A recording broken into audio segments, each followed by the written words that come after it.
The last meeting we had last month left with a lot of questions. I think that, I tried to put out a bunch of stuff about the Inflation Reduction Act, which has tremendous money and a lot of possibilities, but we don't know how it's being rolled out. So I reached out to Tim Milburn, who's one of our great speakers, who's with Sierra Club Northwest and a bunch of other things. I'll let Tim introduce himself and talk about what he's doing. Tim has some insight into some of this. Let's see. The other thing I need to do is talk about NWSOFA, Indivisible, and all our interesting leaders and stuff. We have another program coming on with Reclaim Our Democracy on Thursday night, and I hope you can plug in with that. Tim's got a bunch of topics he's going to talk about, and so I'm going to turn it over to Tim right now. And Tim, take it away.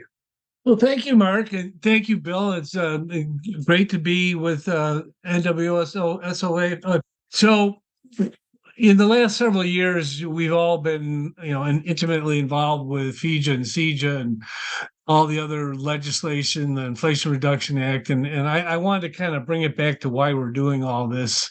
And as we know, it really is about the planet. It's about reducing the impacts on climate and pollution besides carbon dioxide. So it's just, it's obviously an important thing. And then the other thing from a perspective is this is the thin blue layer, up to the troposphere, which is basically all the breathable air. It's where the greenhouse gas goes. And I like this picture because it puts in perspective that it's not much compared to the globe.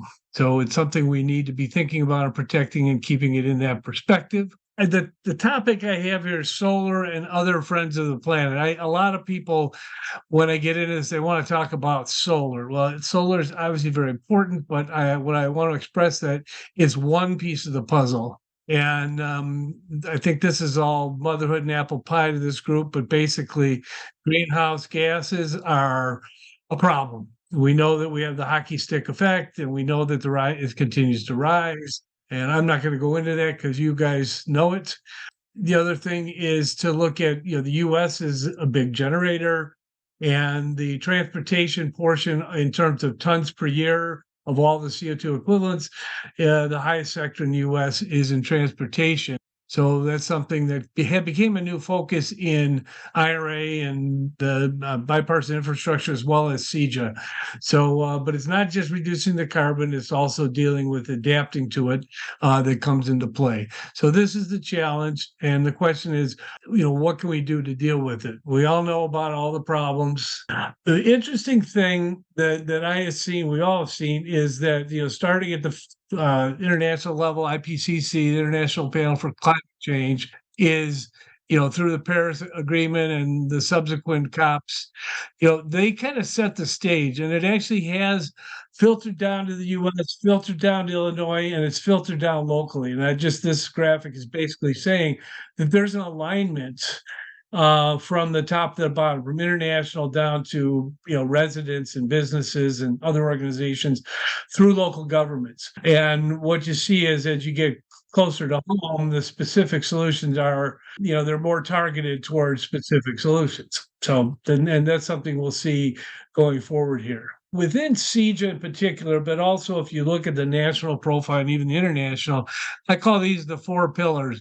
One is decarbonization of the power sector, increases renewables, energy efficiency, and transportation electrification. So this is really the target of all the legislation. And what I want to focus on tonight is really what we as residents can do. Now, we can do things in our business too, and a lot of this carries through, but from an energy standpoint, this is really kind of what we as individuals and groups even have the most control over. So I'm going to talk about each of those in some detail. A lot of times people say, hey, I'm going to do something good with energy, and they're going to put on photovoltaic array on their house. A lot of people say, how much do I need? Well, the first thing you want to do is figure out your energy consumption and find ways of reducing it.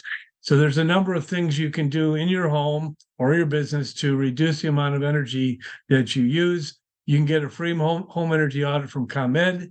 But also, there's some things you can do quickly to reduce light bulb by changing light bulbs to LEDs and improve insulation and leakage. And then if you have longer term plans where you're going to change your heating or air conditioning or other things in your home, think about that when you do your study. And I'll show you an example. And then another thing, we're heading towards the net zero greenhouse gas home. So be thinking about removing natural gas from space and water heating and cooking primarily, and look at ways to increase electricity use, but decrease energy consumption. And then basically you've determined what you need for solar by going through these steps. For new construction, which I will talk about in a second a little bit more, the state of Illinois and the federal government is driving towards net zero energy and net zero greenhouse gas buildings. And I'll explain how and why, but this is really the kind of the mindset. I used to think it was an interesting thing. Now I think it's the thing. This is what we should all be thinking about as we go forward in time, is to get to the point where we're heading in that direction. And if you ever build a new house, you should strongly consider going net zero. When I talk about that, it's you look at from this where you live. It's basically the amount of greenhouse gas you produce minus what's removed from the atmosphere.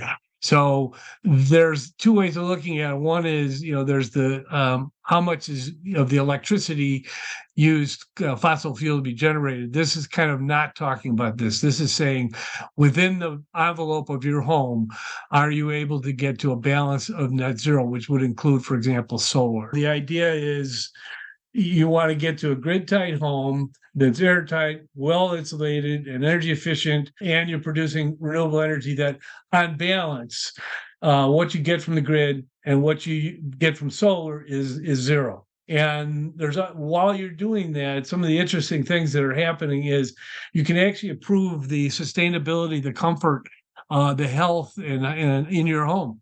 So it's and the homes are less costly to operate because a lot of it is reducing the energy use. So the energy balance basically is grid energy plus renewable energy. It is zero. So what this points to, it's something that's not everybody is familiar with. It's something called the International Energy Conservation Code, or IECC, and they've been doing it for almost 20 years, which means for new construction, they are continuing to advance changes in buildings to improve climate change mitigation. So what it means is there's more stringent requirements on your heating and cooling and water heating and insulation, et cetera. There's innovative designs and better insulation and how you build things. There's a lot of Energy Star programs we've all heard about. This is really kind of kicked into high gear. There's a lot of new technologies out there that can reduce the carbon footprint. But what's happening in the law, and this International Energy Conservation Code is actually the Illinois state law too. It is mandated that every 3 years it gets updated. Illinois is about to update theirs January 1st, and there's going to be a whole bunch of new provisions for energy efficiency for new construction. I just want to be crystal clear on that. It doesn't apply to the homes you live in. There's also something new this year. It's called the stretch code. And what it means is if your municipality opts to apply the stretch code, they can be more aggressive in their climate goals.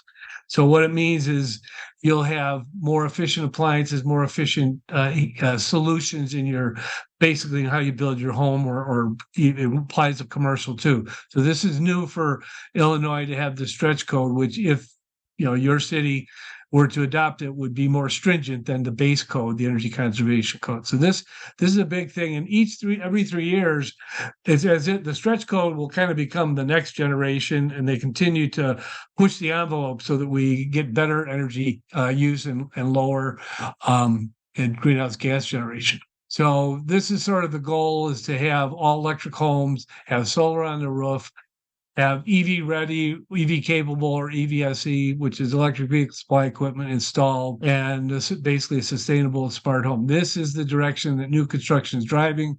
Keep an eye on it. On the subject of energy efficiency, when you look at your planning, and again, I was just talking about solar, but it's really planning your building as well. You look at what you're doing, all your different users in the house, and you figure out what your annual kilowatt hours are. That's the amount of energy you use. And then I mentioned the climate audit. This link will get you there. Find ways of reducing energy use. Consider things like heat pumps. They can reduce your energy in your heating, ventilating, and air conditioning. Also look at putting in electrical devices for these devices, which are, removes the natural gas component from your house, which in general, these devices are, the appliance ones are more expensive, but they save you money over time. So there's typically there's a payback depending on the technology, and also on the incentives, because all of these have incentives that go with it. And then with regard to solar, you want to take a look, see if you need a new roof. So Mark, you mentioned something, and this is just a shopping list for things you can get from ComEd, from their marketplace and their energy savings. You can get some of these things you get for free. Some of them you get at a discount. So it's kind of, when you're looking at this stuff, there's some nice things that each of these will have a benefit. And also, if you do the audit, the auditor will actually provide some of these as part of the audit. So you might want to take a look at some of these links. The other thing that I would recommend, if you're not already doing this, is look at some of the programs that ComEd offers to reduce your electricity bill. So they have something they call the time of day pricing. So most people pay, it's called a standard rate or a base rate. It's maybe 14 cents a kilowatt hour. If you go to hourly pricing and you use less electricity during the time when the utility is having to turn on many power plants, that's when they charge the most. If you can do it outside of that, then your average rate will decrease. So you want to take advantage of this. There's also something called peak time, which is if during the same peaks, if you use less, they'll give you a credit. And that's the same thing here. The peak time savings, it's basically, these ideas are to control your behavior so that when the electricity rates are high, you're using less. And then when they're low, you pay less. So you can end up, for example, paying as low as 2 or 3 cents a kilowatt hour in the off hours. But if you charge during a summer day, it can be 30 cents a kilowatt hour for a day when everybody's run their air conditioner. There's another thing that's coming out in the new codes. It's called demand management, where basically ComEd can have the ability to curtail the use of, let's say, air conditioning during certain hours. There's a number of programs that are listed in this link, but the idea is that they will curtail participants and give you bill credits. So these are energy use programs that can help your bill and reduce the general consumption of electricity. And just to give you a sense, if this one's saying here, this is the actual cost that the electricity would charge you during the course of a day. The average that they would charge you is 11 cents. And this would be the average that they actually charge you a little bit more than the average. In this example, it's 11 cents based on if you just paid by the, if you're using the same thing all day long, you'd only pay 8 cents. So this is a savings. If you control your use during these peak periods, your average could be lower than the 8 cents. So the idea there is, you can control your expenses by understanding this. Another thing that's coming out that's new is what's called air source heat pumps. And some of you may have tried these. They replace your furnace and your air conditioner. And this diagram is basically showing you have an outdoor unit, which is very much like an air conditioning unit. And it actually can operate in both directions. So it can become a heater or a cooling device. And then it pumps a fluid into basically there's a fan inside this unit in the house, and you can have multiple units. Basically, it's kind of like a wall air conditioner indoors, and it can pump out heat or it can pump out cool. And it's more energy efficient when it's heating than furnaces. It's about the same for cooling with air conditioning. And it's all electric, so you don't need natural gas. And the other one that I'm sure you've all heard of is the ground source heat pump, or geothermal. Basically, it uses something similar. It has a heat pump, which basically can run in both directions. It can heat or cool. and it's underground. So the advantage of being underground is the temperature underground is fairly constant. It's typically between 50 and 60 degrees Fahrenheit, whereas the air pump can be, if it's sub-zero, they don't work very well in very cold days. So a lot of times they'll have an auxiliary natural gas heater to go with an air source heat pump. The ground source doesn't need it.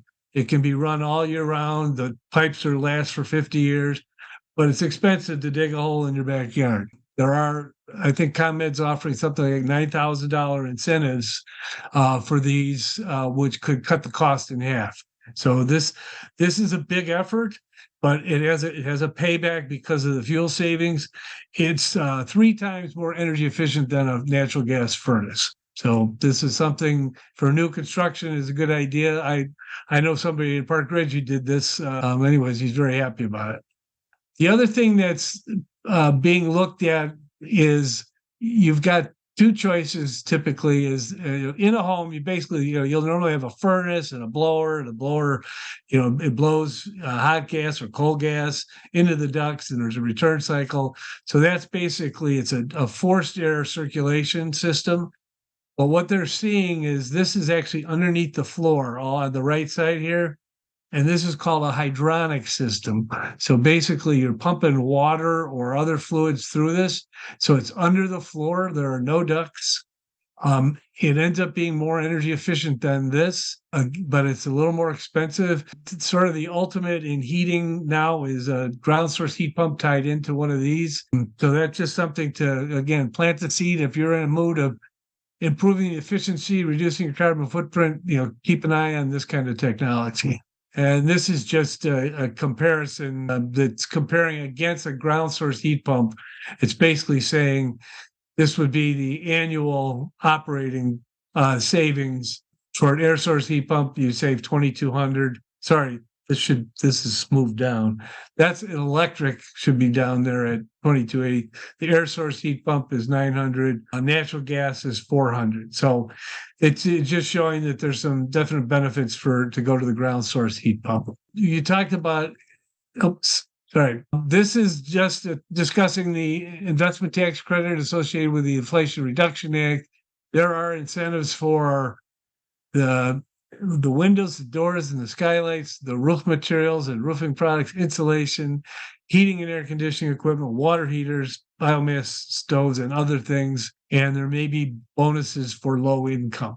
And this is I'm not going to read this, but this is a fairly complete list of all the different incentives, and most of them are 30% of the total installed cost, and it's a tax credit, so you have to take the credit on your taxes.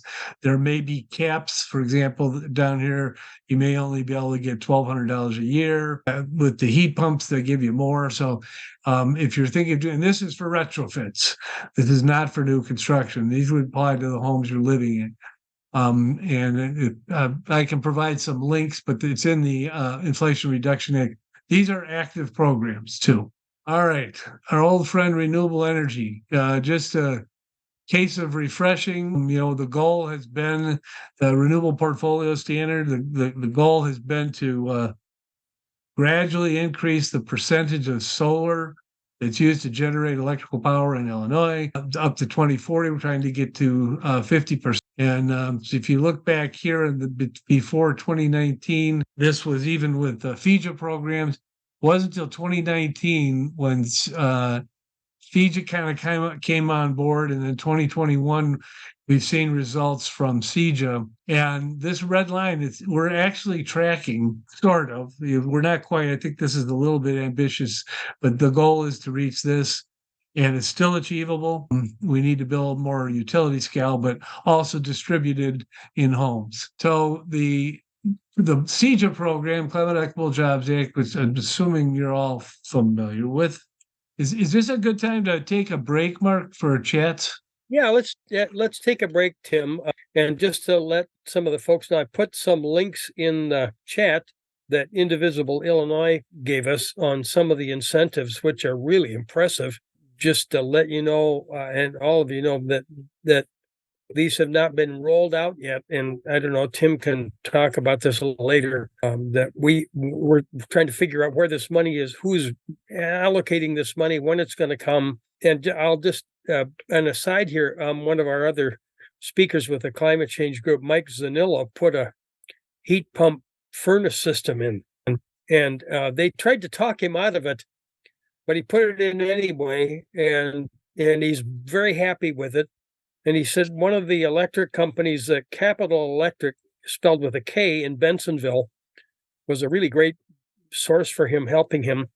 And I called them up because I want to put an induction stove in my house. And they said, the money is, I'll put you on a waiting list.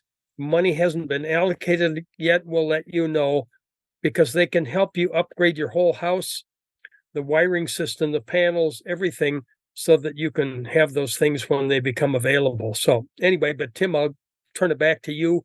But if you I wanted to just check one thing there. And you got some questions in the chat, Tim, too. So right, so I'm looking at this bottom here, the clothes dryer and the electric oven and cooktops. The program has not been launched. I just was double checking.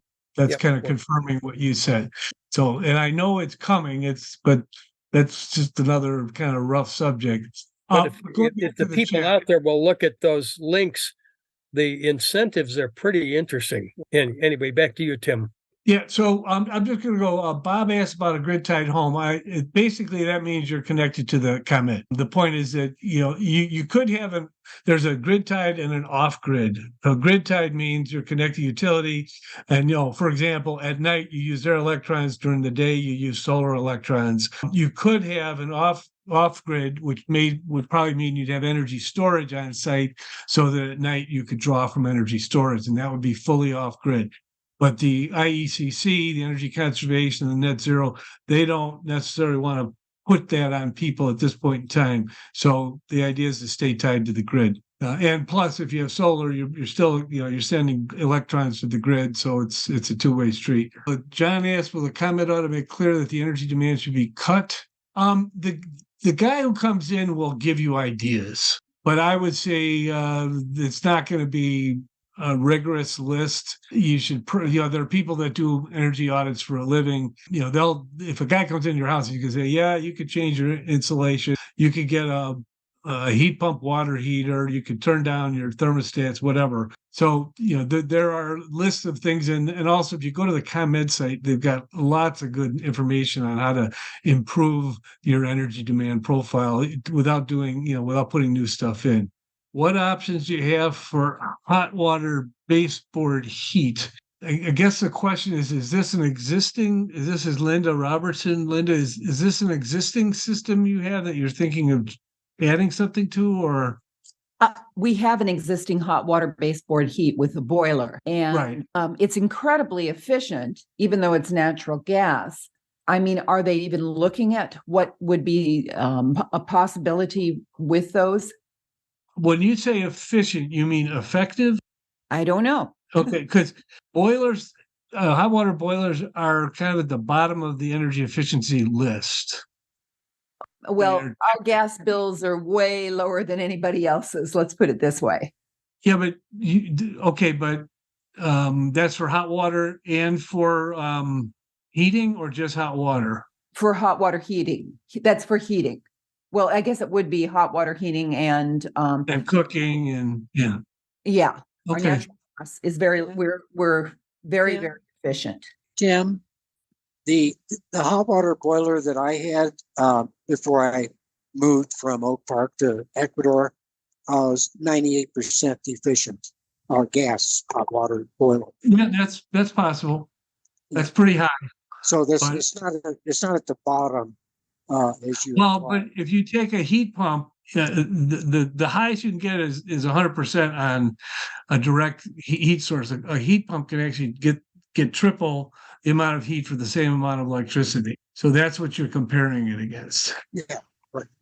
But so you maybe have a nice efficient boiler and hot water bay. I'd have to see the numbers to judge, but in what I've been looking at, this is not typically on the Energy Star list. Underfloor hydronic use in basement, that can be done. Yes, yeah. Anytime if you want to heat a room, you can use it in the basement. Does anybody make a ground source heat pump that can temporarily be used as an air exchanger so the ground pipes can be installed a few years later? I don't know. I mean, that sounds like, that's an air source heat pump without the ground. And I don't know if they're convertible. I can investigate that. Right, but I don't want to buy a whole new unit when I go to ground source later on. If I can buy the ground source now. Yeah. I don't know. You have to call an HVAC guy. An issue with radiant heating in a basement floor mandates that you have a very high insulation under the floor. Some of the energy audit clients that I've had, they were using double their household energy because they were unaware someone had put an inferior insulation below the floor with the hydronic heat. So a hydronic system, that's an excellent point, because if you have a hydronic system on any floor, you want to make sure that the heat or cooling that you're managing is being properly directed to the space you're trying to heat or cool. So if you just stuck pipes in a basement, half of it's going to go into the ground and half of it's going to go up. So you have to make sure that you stop that from traveling downward. And the other thing, when you get into basements, you have to deal with, if you're in a cooling mode, which you may not need a lot in the basement, but you have to deal with condensation. So sometimes you have to have a way of removing moisture from the air before it goes in the air, so it doesn't condense on the surfaces. So there's some limitations. Airtight and rated floor may not be. There's an issue with using the heat pump technology with convection heating around the perimeter, hot water heating. And you need to get an expert heating ventilating person to assist you with converting to a heat pump source for hydronic heating, because hydronic heating is typically designed for 180 degrees, and your heat pump is not going to provide that temperature. Doesn't make it impossible, but you would need to consult with a highly skilled heating consultant for that kind of conversion. That's really good advice. Yeah, I would say that kind of a general rule that I see is we get more innovative, you have to know more, because there's nuances and things that, the old furnace and air conditioner, we all know how to deal with. All these newer technologies have things you need to know about that you don't necessarily get when you read the brochure. So having an expert is really good advice. This is for Ellery. I'm not sure that net metering will stop in 2025. Have you heard that's a certainty? This is Ellery. I've not heard that that's a certainty. Well, no, I heard it at one of the meetings not too long ago, and they said it was going to sunset the end of next year, and that if you had already had solar with net metering, you'd be grandfathered in for 20 years from the date of installation of your solar. Okay, that I have heard. I thought you were talking about for people who have already done it. So yeah, I'm not sure that. Still, I'm not sure this will happen, because it's quite a disincentive. I don't know. Yeah, it's in rough numbers, it's 30% of the investment, or whatever. Right. Well, that sounds like actually a good area for a lot of us to get up in arms about. I'm going to ask somebody about that. I still think that this could change, but I have heard what you're talking about. Bill asked about. Move to the next one, Tim. Next session. Say it again, Bill. Tim, do you want? This is Mark. Do you want to move to your next topic? Yeah. Yes. I'm going to real quickly go back to answer Bill's question. So Bill asked about the depth, and it depends on the size of your property, the shape of your property. So it's basically getting surface area in any of these configurations. If you can do it horizontally, you don't have to dig as deep as a vertical. The slinky loops, you can get more condensed. So it depends on what you can do with your property that you're putting the loop in. how deep you have to dig. Sometimes you have to go down 400 feet. Sometimes it's only 50 or 100. Wow. Okay. So moving back to solar, we're going to have to pick this up. So basically, there's programs for rooftop solar under 25 kilowatt, larger progress up to 5K, and then community solar. And then there's some programs specific for schools and equity eligible contractors. So there's some special programs.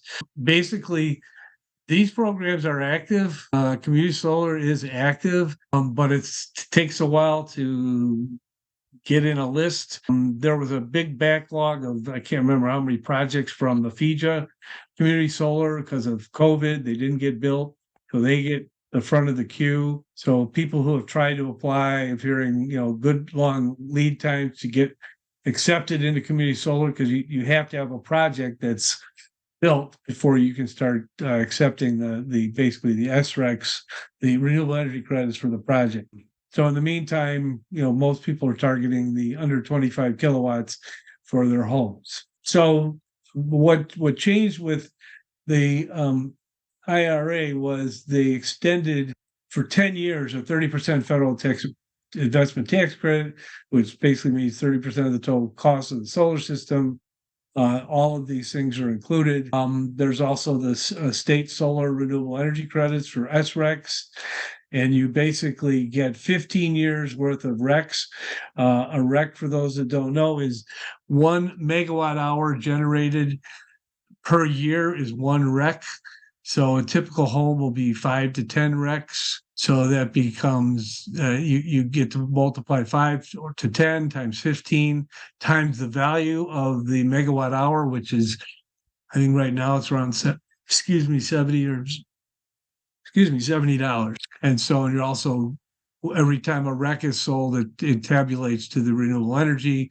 And then, as we we're just talking about, utility net metering. So if you're generating more electricity with the sun, the meter turns backwards and you send electrons out to the grid, and you basically get a credit from month to month, which is rolled back to zero every April. The other thing is, if you spend $20,000 or $30,000 on a rooftop project, it is not tax assessed it doesn't go to the property value, but it does add value to the home. So this, in a way, this fact is you're putting that $20,000 or $30,000 on your roof. You sell your house, you get it back. Plus, you've already gotten incentives. I'm assuming you all know much of this. So basically, a solar system is solar panels. You have an inverter. You have a panel. You have the loads in the building. You have meter. This is the grid tied we talked about. And there'll be a meter from which the utility power comes in, and the solar power goes out when you're net metering. Yeah, I'm not going to go through that. So one thing I got this from a professor at Argonne, and he basically, people say, is there really enough solar power? And this is the amount of power striking the earth every year, 96,000 terawatts, and 29% of the earth is 28%, becomes 28,000. And the global demand is 560 terawatts. For the US, it's 4 terawatts. And basically, it's saying that we would need an area about half the size of Nebraska full of solar planets to deal with the entire, to deal with the US demand. So there is plenty of land, plenty of sun, and it's not an issue to find sun.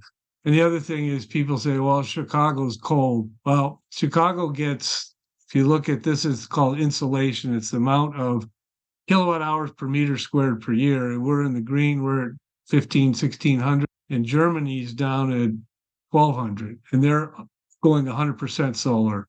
We're also the same as like Spain. So we have good sun. We don't have the sun that it has in the Southwest. They get perhaps twice as much sun as we do. But you still can have some good investments in this part of the world. The 3 options for solar: you can own it, you can lease it, or you go community solar. If you can't afford it, you can save, depending on how big the The panels are, up to 100%. And even though you eliminate the utility bill, you can also pay this out of pocket or finance it. This happens to be my house with my panels. And so this is a typical setup. You get the 15 years worth, and you get them about 3 months after you energize. The tax credit, you get this the year after the installation. So if you install in May, you have to wait till the next April. So think about that when you're thinking of installing it. And you've got the net metering. We talked about that. And so this is one of my bills from the summer. We actually had 3 months in a row this year that were zero. And basically what it says is you've got kilowatt hours from the grid and kilowatt hours to the grid. And this is basically what net metering does. It's saying that I used 335 kilowatt hours this month from the grid, and I gave back 762, which gives me a credit of $19. I don't give it to ComEd, but this rolls over to my next bill. So we get excited when we see zero. And we're probably saving 75% of our electricity bills with the year round with the panels we have. We never intended to have 100% coverage. And just down here you've got the renewable portfolio standard. It's basically saying it's a fee of $1.68 that goes towards the SREC program. We all are paying into it. And for energy efficiency, the state supports that. You're paying into that, in like this case, 92 cents this month. To the program. So we're all paying into it, might as well take advantage. So this is kind of a summary of it. One SREC, typical homes 5 to 10, residents get 15 years worth up front, and the SRECs typically pay 30 to 40% of the investment costs. And kind of already said this. So here's an example. This would be at $3.20 a watt. So 20,800 initially. The SRECs, this is at $82 a REC, and a federal tax credit. That means out of pocket, you have to pay $6,500. And based on net metering, in this case, the typical paybacks are 5 to 8 years. And this will depend on if you have a good south-facing roof, if you've got an energy efficient home. So these are things that can change the payback. Mine's on the east. I'm more like a 9-year payback. If you get a good southern exposure with no obstructions, you can be down a 5-year. So for those thinking about doing it, get somebody to come on site. They can do some things remotely, get a couple of bids. You have to sign an interconnection agreement. You have to get a permit. It takes a couple of weeks to get the materials, a couple of weeks to install it. Start to finish is maybe 3 months. So this is the energy accounting I mentioned earlier. So if you're trying to figure out a solar solution, let's say you have a current 100 amp panel in your basement, and you're going to change the LEDs, and you're going to put in an Energy Star refrigerator, and you're going to do some things to reduce energy consumption. I'm basically saying it's 34 amp reduction, but now I'm going to add a induction cooktop and an electric water heater, et cetera. I'm adding all these new loads. So I've basically added enough new loads to merit a larger panel. And basically, if I size this for 75% of the total peak demand, this means I would need an 18 kilowatt versus if I hadn't done any of this, I probably would have needed a 10 kilowatt. So this is, by electrifying, you're going to need a larger solar array. So this is some of the things, if you're thinking about doing these things, plan in advance. ComEd has some good tools. You can go out and see your own home, and it'll give you the breakdown on all these incentives. So this is, just go out to ComEd and, to hit the solar calculator. And then there's also third-party solars. I'm sure a lot of you have been contacted if you haven't done it. They'll basically put it on the roof. They own it. They maintain it. You end up saving about 10 to 20% on your bill. It's a good idea for people who are committed but can't afford the down to put on their own system. And basically, they make their money by keeping much of the incentives, and then they pass some savings on in the form of reduced energy costs. Plus, the house is consuming the solar power when it calls for it. Community solar, basically, this is where you would have they build solar farms that are now like 5 megawatts, and you basically subscribe to a certain percentage of it, which represents the energy offset from what you use on your monthly bill. So you don't have to put any solar on, but you're basically giving the owner of this solar farm your electrons and your S rights. And in this too will save about 10 to 20%, and as well as helping the offset the carbon footprint. This is just a bill example. This would be $109 normally. And what they do is you actually have two bills. One is your electrical bill, which is reduced, and then they charge you for being their solar provider, and you end up with a $10. This is in this case a $10 savings. And I've been told that it's gotten better since that slide was made. There's another program for low-income communities, and it also applies to distributed rooftop community and also not-for-profit. There's no cost for the participants up front. So it's a really good deal if you're lower than 80% of the area mean income. So and here's an eligibility site if you want. So it's really good to get low-income people with solar. And finally, there's a group solar buy called the Cub Runs Citizens Utility Board, and they will come and offer one vendor who will give you a quote that's typically less than others for the same work because they're getting a volume deal, and they get backed by both MREA and Cub. And they usually start this in every spring. So the other thing, just to really get to the carbon goals, we need the large scale, the utility scale. So part of the bipartisan infrastructure law, a lot of this stuff hasn't taken shape yet, but it's to improve the power transmission distribution, that grid. There's $370 billion that are being put forward to this. There's something called production tax credits, which have been raised. What that means is if you own a big wind farm or solar farm, you get a tax credit for the energy you generate. There's also a lot of money going into workforce development, which includes training and job placement. And these are the goals, is to get to a 40% greenhouse gas reduction by 2030. And there's also, as I'm sure many of you heard about, the Justice 40 programs, which is an equity-driven program, which kind of across the board, the idea is that 40% of all the programs will go to lower income and communities of color, and there's other groups that fall into this category, but basically it's to level the playing field. And Illinois and the CEJA programs have, to a significant extent, to adopt this philosophy. So some of the CEJA funding in Illinois is going out as a 40%, 60% split. Let's see here. Oops. Some other things, just we talked about the solar program. This is part of the Inflation Reduction Act. There's also a 30% energy storage system credit. So if you put in a battery system in your house, the minimum of 5 kilowatt hours, it's 30%. It's not active till next year. There's also, if you do it in a coal displacement related, there's another adder, and then there's an adder for a Buy America energy storage system. All of these require, for the installation portion, a prevailing wage, and there's apprenticeship requirements may apply. Here's some, if you want a link here, there's some stuff. And the other thing that's it's a little tricky right now. So if you are your municipality or a church, these same credits apply. So that it would get 30% of the value. It doesn't become a tax credit, it becomes a rebate, but they haven't formally put this into writing. They've just announced it. So the last leg here is transportation electrification. And for those that don't know this, I have an EV charging business. That's what I do during the day. This is my Chevy Volt, which I just replaced with a Chevy E-Blazer a couple of weeks ago.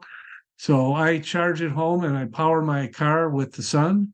I've looked in energy storage. It's a little pricey still, but the whole idea is, I got the incentives from solar, I've got incentives from EVs, I got incentives from EV charging, and I will get them from storage. But that's kind of part of this whole home philosophy. For those that aren't familiar, everybody's getting pretty familiar. You got the battery electrics or all electrics. There's a whole lot of them available in Illinois. There's more coming next year. The ranges are going up. The plug-in hybrids or extended range, plenty of those. you can get up to 400 miles on a total range. So if you're looking at EVs, you can go to this site here. There's some other sites that you can shop, but there are a lot of EVs now available, whereas even a year or two ago there weren't. And in addition to that, this is a sales up through 2022, so you can see it's growing. There's the U.S. now it's 3.8 million, and last year 10% of the EVs new U.S. sales were 10% EV. That number is now up. Illinois has a stated goal of 1 million by 2030, and there's a bunch of cities and countries and automakers that are going to get rid of fossil fuel vehicles. California's getting rid of them. GM's getting rid of them. Volvo, countries in Europe, someday maybe the United States. So it's happening, and what's driving that is this. One is there's lots of incentives for the EVs, but there's something called cost parity, which basically says that this gray line here is the cost of batteries per kilowatt hour. So that's how much it costs per energy. It's sort of like $1 per gallon analog. And they say when it gets down below this number of 170, which depending on who you talk to, we're already there, then the whole vehicle is going to be at cost parity, so that the cost of an EV and a similar internal combustion engine is going to be the same. So we're close to it. And I've been using this graph for 10 years. It's finally kind of into the blue. And anyway, so this is good news. And with incentives, the EVs are less. This is a prediction for the future. So we're now, this is a sales forecast. This is global, but it's basically saying, here we are. This is 8%, or in the US, we're at 10%. But they're saying by 2040, 54% of the new vehicle sales will be EVs. So it's not saying ICE vehicles are going away. It's just saying that this trend is expected. It's also spilling over into larger vehicles and different types of vehicles, including buses, motorcycles. There are electric airplanes, ferries, locomotives, and bikes. I'm still a little nervous about getting into an electric airplane. And just as probably a refresher, but this is the kind of the EV supply equipment, the charger. So you've got 3 levels. There's level 1, level 2, which are alternating current in and out of the charger. One's household current 110, the other is 208 or 240, which is also household current, but not typical outlets. It's like a dryer outlet. And then there's fast charging, which you basically have AC in and direct current out, and they typically are 480 volts, sometimes called level 3 charging. And this is the fastest area of growth. There's standard connectors. So these standard J1772, which you've probably all seen, they work in all vehicles except for Tesla, who uses an adapter to use the chargers. And DC fast chargers, there's 2 standards. There's the US combined charging standard and a Japanese CHAdeMO standard, this is the CCS, and this is the CHAdeMO, and then this is a Tesla connector. So that's it. Basically, any vehicle can use any charger is the idea. The big question I get a lot is how far can you go with a charge? So it depends on the level. So a level 1, you can get 3 to 5 range miles per hour connect. So if you plug in for 8 hours, you might get 30 miles of range. Level 2, you go up basically kind of an order of magnitude. It's higher voltage and higher amperage, so you can get 16 to 80 range miles per hour. And then DC fast chargers is another step up. So this is the direction that a lot of the highway ones are heading towards. And just to give a sense of the annual cost of fuel, so this is 13 cents a mile at $4 a gallon, 15,000 miles a year. This would compare plug-in hybrid, a battery electric, a regular hybrid, and an internal combustion engine. And you can see the battery electric is around $600 versus $2,400. And this is in fuel costs. So it's pretty dramatic. The cost of fuel is a big impact. So when you're looking at charging, most of the vehicles will come with a level 1 charger. You may have to add a circuit in your garage for level 1. You may be able to use an existing plug. Level 2 is like installing a new electrical appliance. You probably have to have a contractor run a conduit wiring because it's 240. You need to buy an EVSE, which is typically $500,000, and then installations are $500,000, $2,000, depending on where you are relative to your panel, or if you have to add power, like upgrade your service. So what I've looked at is kind of how do we make this all work? I call it the EV charging ecosystem. So everybody has a home base. They need to access public charging. They need to have a possibility of charging at work. And the one that's becoming more critical is when they're traveling. This is having DC fast chargers on the road. And then fleets kind of have their own unique set of circumstances. They typically will have their own charging in their own vehicles, like charging at home. So if you're thinking about it, get in an EV and try it. Learn about incentives. I'm going to talk about that real quick. Figure out what it might cost to put in a level 2 charger, and participate in climate change with your vehicle. So there's some incentive plans for CEJA.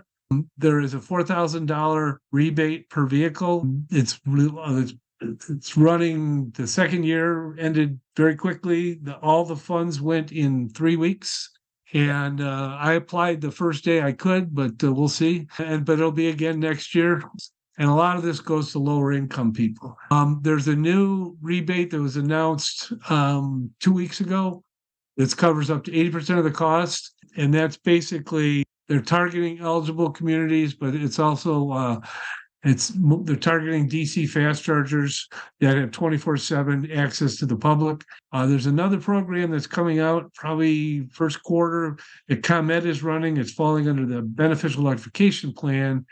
And basically, they have a program where they have to install EV charging and support EVs. So they have fleet and multiple family dwelling incentives that can pay up to 80% of some of the projects. And this is a brand new program that kind of fills some gaps that the federal programs and state programs don't. And then there's basically they established a department for EVs within the state. So this is the Electric Vehicle Rebate Act. Through 2026, they're going to have the $4,000, which again, it was short-lived. There's still a federal program. You can get up to $7,500 per EV, up to $4,000 for used EVs, up to $40,000 for commercial EVs. For the $7,500, the credit applies to vehicles up to $80,000 retail. So if you want to get a Lucid Air, you won't get a rebate. You also have to meet built in the U.S. criteria. So some of the Japanese and Korean vehicles don't get the 7,500. So, ask your dealer. On the charger, there's a 30% tax credit for income qualified, which is that 80% of the mean, less than. Here's that, I mentioned the EV charging rebate and the beneficial electrification rebate. Okay, this is a repeat. Oh, sorry. So for those that will see this again, these QR codes will get you to these various incentive sites. That's the purpose of the slide. And also there's some information on these and the incentives and information for the programs you can get to through these QR codes. And if you have the slides, these are active links as well. One other thing on EV charging that's important is the federal government has taken on the roles of this is called the National Electric Vehicle Program. And the idea is to create ubiquitous charging access, because the number one complaint for an EV driver is range anxiety. So the NEVI program, basically the goal is by 2028 to have a DC fast charger every 50 miles on most, if not all, interstates. The federal government will cover 80% of the cost of this. And for Illinois, I've been told that they are going to announce the program, start getting RFPs next month. We've been waiting a long time, but it's finally happening.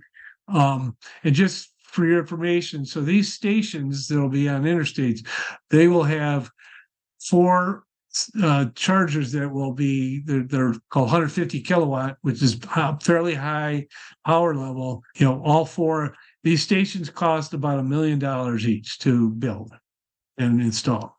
So it's some serious coin, and that's going to start hopefully soon, hopefully before the election. There's a counterpart program that's called Charging and Fueling Infrastructure, or CFI, and that's targeting off the interstate, so communities and rural charging, same thing, 80% of the cost. The RFP went out in May, and there have been plenty of applications, and we're waiting to hear now who's going to get the money. So that would be a big one to get chargers in and around town and in rural areas. I mentioned the Illinois charging rebate and then the climate beneficial notification. They're offering, for example, up to $5,300 per parking space for multifamily dwellings, which is a big number. So the whole idea is to continue to expand charging and access to charging. And again, this is a QR code that can get you there. And just as an aside, I guess you guys talked recently about the school buses. There's also ferries and ports and a bus facility for transit. So there are these monies, some of these have been let. There are announcements that are periodically come out from the DOT for these. Again, these QR codes can get you there and get you on listservs and stuff if you're interested in these particular programs. And then here's just some resources that you might find useful relative to EVs. There's a buyer's handbook. There's ComEd has some good resources.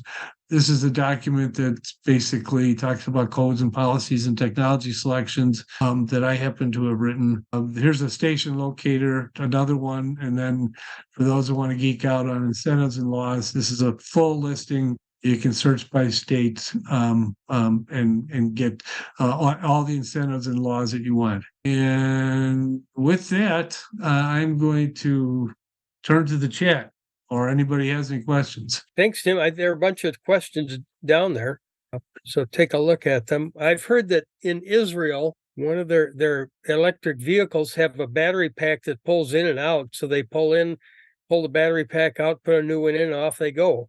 I don't know if that sort of thing is going to happen here, but we're kind of in the infancy of all this. So things are going to change. Battery technology is changing. Argon and our scientific labs are doing great stuff. But anyway, Tim, look at the chat, see what you got. And we need to team up. You've got a lot of good information. So John's asking about NREL estimates close to 40% of U.S. electric could come from rooftop PV. Could this reduce costs? Did businesses increase them? I would say yes. It's an interesting. You reduce the cost to anybody, you put more money in their pocket. So that's part of the goal. The term beneficial electrification is you reduce carbon emissions and you reduce consumer costs, which means you're putting money in their pockets and cleaning up the planet. So it's an interesting discussion.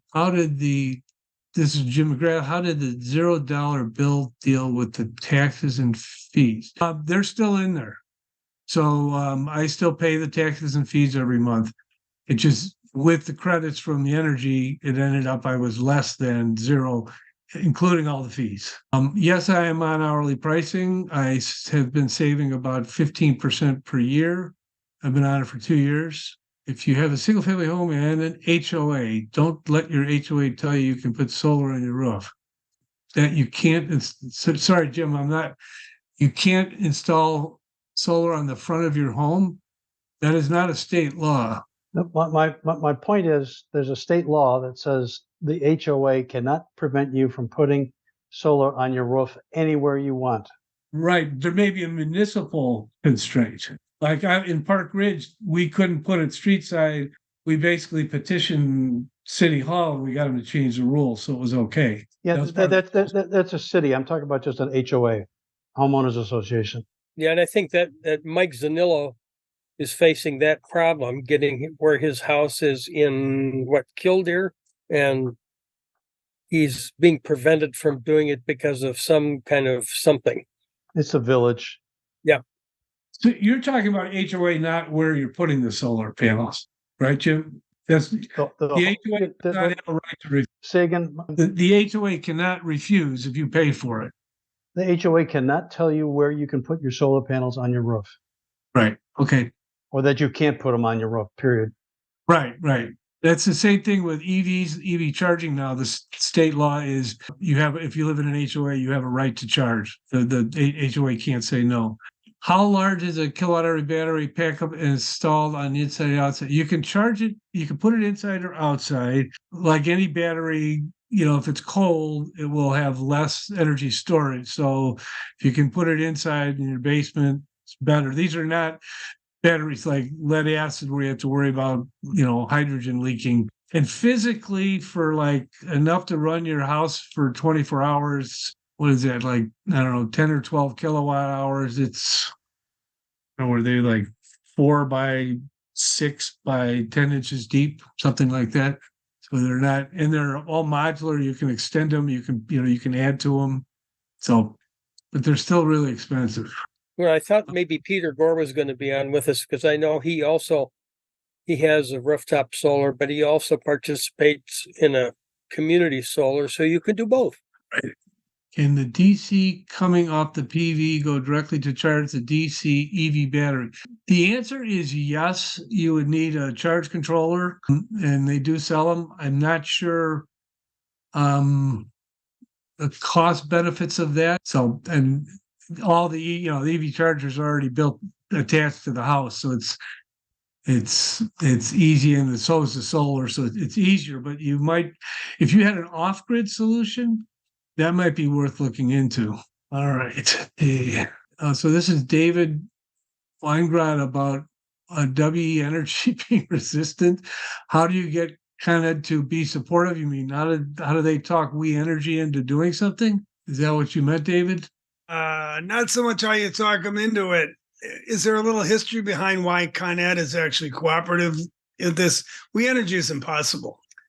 Just you have to pay. Like, I have solar on top of my roof, and I pay them more than they pay me. I mean, when they buy solar for me, it's like I forget the exact numbers, but it's way less than when I buy it from them. Just as an example.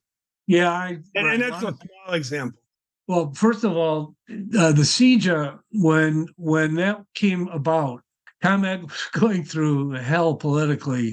They were losing CEOs right and left. They had a payola, pay for play reputation. They were ripping off the citizens of Illinois. I mean, and they got an ass whooping. At the same time, CEJA came down. And so the environmental groups, the labor groups, the business groups, they basically said, here's how it's going to be. So they were told what to do. It's turned out to, I think, be in their favor. Now they're going to increase their asset base with electric vehicles and solar. They're not getting hurt by this. They just didn't want to change. And they had all these long-term relationships with big coal and big oil. So a lot of politics have changed in Illinois with ComEd. And I work with them a lot. And they're night and day. They're easy to work with. They're supportive of the programs. It's really amazing how they have changed in 4 or 5 years. How you get We Energy to do that? Storage generators for emergency. You mean, I guess it's Linda Stetler. I have not seen backup generators that are gasoline or diesel or even natural gas that have incentives. It's still not a bad idea, but right now the only thing I've seen is the batteries. Now I think it's not a bad idea, but they're trying to, again, fossil fuels. So I understand that. I was just wondering, do you know of anything on the horizon where people are trying to do some kind of battery operated generator? So if you put in a battery system, well, first of all, the only incentives available for batteries are if they're tied to a solar system. You have to put in solar to get the credits for the energy storage. I think that's going to change, I'll say, in a couple of years, where you could just put in a battery storage system. They've talked about it. I don't know where that is, but right now you have to have solar, but not for something where you're using fossil fuels to generate electricity. So the idea is that, you'll have solar feeding and a battery that, if you have a power failure, you use the battery versus a generator. Does that make sense? Yes, that makes sense. I was just wondering if you knew of anything out there that was kind of, the idea of some kind of battery operated generator system. You can, again, a battery backup system does the same thing. You tie it to your power in your home, and when the power goes out, it's like a UPS, uninterruptible power supply. It comes right back on, and you're powered up through the battery. instead of starting a natural gas generator. That exists today, and you can do that. That's expensive. The gas systems are much cheaper for now. Yeah, Tesla has that. Incentives for anything installing something like that. It's just that it is possible, throughout our region, like we do get hit with storms, and it isn't impossible that we get hit with an ice storm that takes down a huge amount of power lines in an area. And so that's some of what it is that I'm thinking of. And what I'm wondering is, with some of this, if there isn't, an incentive or some kind of way to try to do that just from an emergency perspective. And maybe that's more of a community idea or a community solution. So that's possible too. But I was just wondering if you knew of any. Just to reiterate, I don't think you'll see incentives for anything which generates greenhouse gases. In short, which is a natural gas or a gasoline power generator. So that's the rub there. One thing I have heard is, I don't know if they're doing it in California, is used EV batteries. You put a whole bunch together and you create a neighborhood backup power system. This as an example. Microgrid. Yeah, a microgrid. Yep. Yeah, and I would suppose that stuff is coming. I know Tesla has those home battery systems you can back up onto it. And I bet Rivian and these other operators are going to come along with that stuff pretty quickly. There's a whole bunch of good battery backups. They're still expensive. They haven't produced enough to get the production volumes up so they can reduce their costs per unit. That's where we're at. We're still at a startup period. In a couple of years, I think batteries will become more affordable. So, that's what I've got. I hope it was useful. Yes. Yeah, Tim, you're also a fund of a lot of information. And for those of you out there who haven't linked in with Citizens Utility Board, CUB has a lot of information on this stuff, and they can be a source to run things by to see whether you're being offered, a pig in a poke, or whether it's really good. And Tim is right. ComEd has been convinced that where things are going to go. And so they see, okay, the winds are changing here. And if we want to be a part of it, we better adjust. And I hope that's going to happen with Wisconsin Energy. They better, or they're going to get left behind. Yeah, I was at a meeting with ComEd, kind of their, leading guys, and they basically are looking to get as many EVs charging in as many parking spots as possible and get as many ground source heat pumps in the ground as possible, because that helps them establish a new base load. And also with the EVs, those are also with the vehicle to grid. You'll be able to move the electrons around from the grid into the vehicles and back, making sure everybody's charged in the morning. And if you do that enough, you don't need power plants and you don't need solar. It's this distributed energy resources model that over time, as we get smarter and more people participate, we're going to be able to bring this overall need to generate power down, which reduces costs. So it's getting more interesting, more complicated, but it's all heading in the right direction. Tim, do you have any opinions on LNG stuff, the CO2 pipeline stuff, what's happening with nuclear? Do you have opinions on this stuff? LNG, yeah, that's been kind of a non-starter because it's been expensive to keep. You're talking about liquefied natural gas? Yes. Yeah, they have not had good success with that. It's just been too expensive. The vehicles, the infrastructure, the adoption, it kind of stalled. Regarding CO2, the whole carbon capture and storage stuff, I think it's a boondoggle. That's my opinion. I think it's the fossil fuel industry that is building it up to say we can continue to run our coal power plants, and it's all bullshit. That's my opinion. Small nuclear stuff? I think its day will come. I think if they can figure out, the smaller nuclear that they can better control. We'll still have the waste though, but I think it's still a good solution. I'd like to see us try some. I know that's controversial, but that's me. Just passed the legislature in the veto session override. What did what? The nuclear. authorization Okay. passed, 95% votes. I didn't hear. Okay. But yeah, like Mark, I'm not a fan. Well, the problem is to get all the renewables up to speed, it's going to take another 30 or 40 years. And the nuclear it's good. It's a good base load. And we've got to start shutting down the 50, 60-year-old nuclear power plants too. So it's not a simple problem. The technology. Go ahead, Mark. Paul, go ahead. You've got it. Well, that's the argument that a lot of the good legislators would make, is that global warming is a huge problem. We don't have renewables up to speed yet. So therefore we have to go with nukes. But the technology is still unproven. Sounds conceptually good, and then there's the biggest question, like you said, is what are you going to do with the long-term radioactive waste storage? Well, and they cut down the pilot plant in Utah. The Wyoming one may or may not come on to speed. Let me throw something else out. We'll change topics slightly here. There was a guy that had a book on C-SPAN books. I'm a nerd. I watch that stuff on the weekends.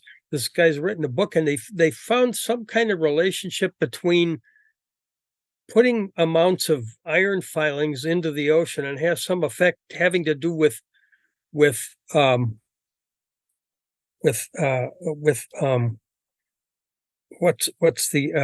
anyway, it caused some algae growth, and the kokanee salmon reemerged in the Pacific Northwest, and it was hugely beneficial. It's called green ocean stuff.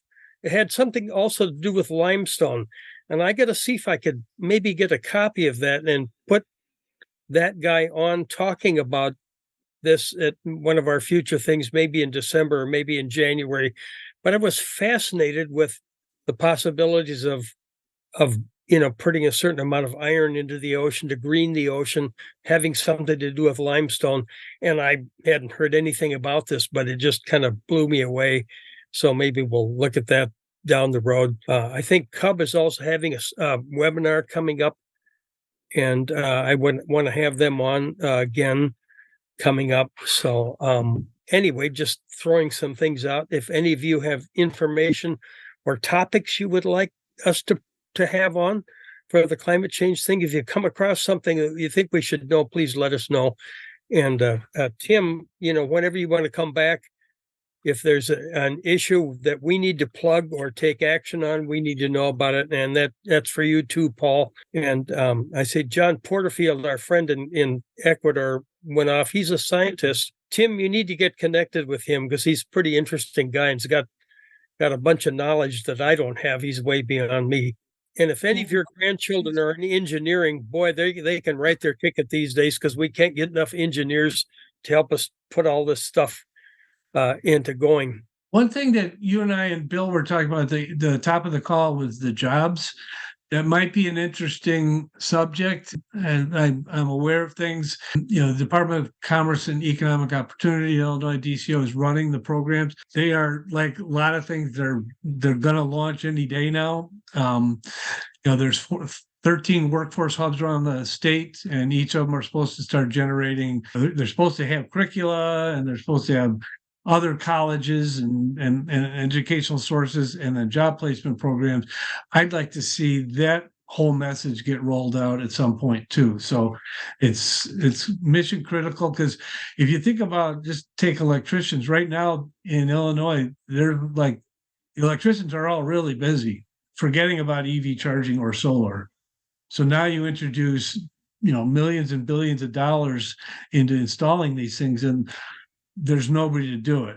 So we have to get these people up and running. I don't know if people are aware of the criticality of that, and I don't know what you do with that information. For you guys are very active in communicating with policymakers and such. It might be something to talk about. Same thing for Sierra Club, Paul. Yep. Yeah. Thanks, Tim and Paul.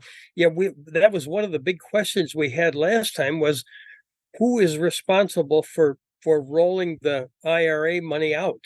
And I don't have any answers to it. There's a lot of money there waiting to roll out. And who is doing that? I don't know. Which agencies? IRS. That's the IRS. You can find their documents. You can find how to apply. It's all in the IRS. Come April, people should be able to take advantage of that. So it's not Department of Energy. It's not transportation. It's not.